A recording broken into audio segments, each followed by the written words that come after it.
Every Friday, we get into our email inbox. These are real messages that are sent to talk@ryanjesperson.com by real talkers that have something to say, and they want it to come through this microphone. It's presented every week by our good friends at Local Environmental Services. It's a tradition we call Trash Talk! All right, this one from Donna, who says, Jespo, I love your show. Great interviews, great dialogue, but one comment about your new digs. Beautiful studio, but where's the art?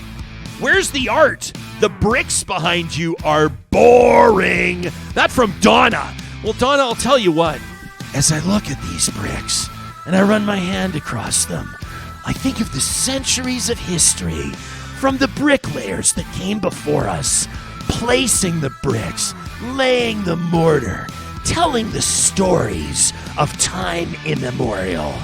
All right, inside joke for the Canadian politic enthusiast. But why don't I move on? This one from Keith, a rural restaurant discrimination edition. He says, this week I've seen 4 Southern Alberta restaurants owned and operated by small business people and good chefs close. Many of them have been open for decades. They asked for very little, just loans, extensions, maybe, I don't know, the ability to recover from shutdowns. Restaurant people adjust to variables. Keith says we're damn good at it. We look forward to seeing the cost-benefit analysis and adjusting. Having customers in fear versus temporary closed makes sense, but we got to be there to work and recover, right? Our new leader, our new premier, says that anti-vaxxers have been the most discriminated against, the most impacted, and how we should all hang our heads in shame for those that made a choice to not get the jab. He says those that protested up and down the highway outside my restaurant as my wife, myself, and my child ran a pickup-only counter in a 120-seat restaurant, that or being completely closed.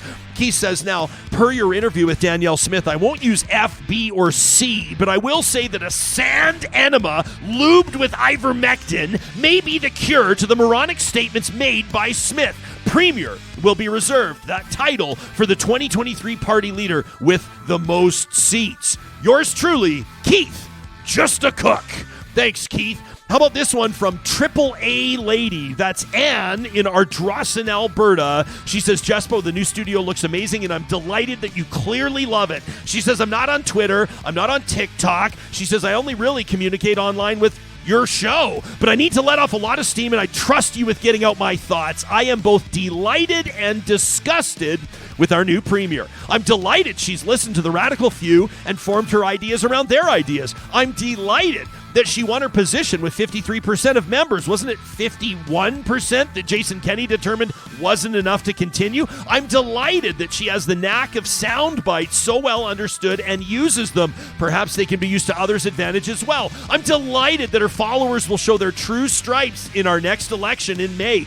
But I'm disgusted that she's trying to take out the middle-of-the-road alternative available to Albertans. I'm disgusted that the good work that's been done to protect us will be undone because she's going to put people in place who wish to tear down the fabric of our province. I'm disgusted that she will couch all of her promises and laws as a reason to promote Alberta when really it's a desire to withdraw from the collective good of Canada. I'm disgusted that she'll turn family members against family members. I'm disgusted that she pretends to have the power to make the changes she proposes. So in a way, I'm delighted because the true colors of Premier Smith and her party are now showing. And I do believe there are enough really intelligent people in this province to vote her and her party out of office. So let's leave the radical fringe out there squeaking and squawking their way into oblivion and let Premier Smith be their leader, not mine. That from Triple A Lady, thanks to Anne in Ardrossan.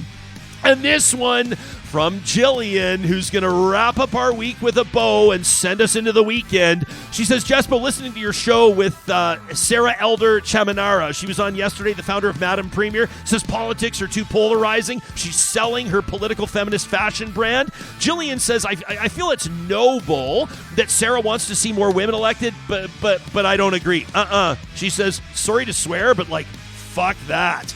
I don't want more women in politics, says Jillian. I want more feminists in politics. I have no interest in putting energy into helping right-wing white women into positions of power only for them to use those platforms to help misogynists take away women's rights, like Amy Coney Barrett has in the States, or maybe to claim that women don't want or need affordable childcare, like several provincial and federal conservatives have done in Canada. If the white dude who went to private school in Quebec and grew up with a whole bunch of privilege sees the need to properly fund schools, provide affordable health care, and send me extra childcare payments during a pandemic, he is the type of sister that I need. The female voice in politics that simply echoes misogynistic platforms causes more damage to women's rights and opportunities than the misogynists could ever achieve on their own. More people of color in politics is nearly always beneficial to racialized communities. More LGBTQ2S+ people in politics nearly always serves as a great voice for those marginalized groups. But more women in politics does not automatically bring benefits to women as a whole. The patriarchy greatly rewards women who work against feminism, and for some women, the rewards are too great to pass up. So they'll vote against equal pay for women. They'll blame rape victims for their assault. They'll chirp, "We don't need feminism." You won't find many prominent people of color or members of the LGBTQ2S+ community fighting against their own. Patriarchy divides women into good girls who toe the line and bad girls who moan about equality and then criticizes all of us for not getting along. It's very frustrating that some women choose to be a part of the game and haven't yet realized that very few women ever win at it. So, I disagree with Sarah on that point, but I sure wouldn't cancel her. I mean, some of the stories she shared of angry folks contacting her were just nuts. Like, wow, some folks really need to do some reflecting. I can disagree with Ms. Elder Chaminara and still totally love her products and totally love her website. Jillian says, to all of you Real Talkers, have a lovely weekend. Now, typically I would throw the email, but I'm going to hang on to this one because I think it's got a pretty good chance of being our Real Talk email of the month for the month of October, Jillian. But October's not over yet. You can send us your trash talk to talk@ryanjesperson.com.